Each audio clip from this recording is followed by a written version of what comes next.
Mummy ఎందాక నుంచి కొత్త పెళ్లి కొడుకు లాగా అలా చూసుకుంటున్నారేంటి ఇద్దరు? ఏమైందో దాన్ని అడిగి చెప్పిద్ది. ఏమైంది? ఏమో అక్క నాకేం తెలుసు. అది ఎలానే చెప్పట్లేదు, కనీసం నువ్వన్నా చెప్పమ్మా.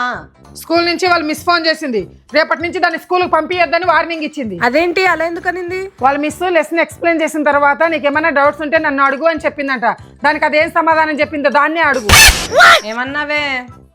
నేనేం చెప్తానక్క, మీరు సరిగ్గా చెప్తే నాకెందుకు డౌట్లు వస్తాయి అని చెప్పానక్క. అదేమన్నా తప్ప అక్క? వెంటనే కాల్ చేసి కంప్లైంట్ ఇచ్చింది మిస్. ఏం తప్పలేదే, నువ్వు కరెక్ట్ గానే చెప్పావు. అయినా వాళ్ళు కరెక్ట్ గా చెప్తే నీకెందుకు డౌట్లు వస్తాయి? వచ్చేయ్. ఆమె గుడ్ గర్ల్. సరిపోయారు ఇద్దరును. సాగుతుంది మీకు అలాగా.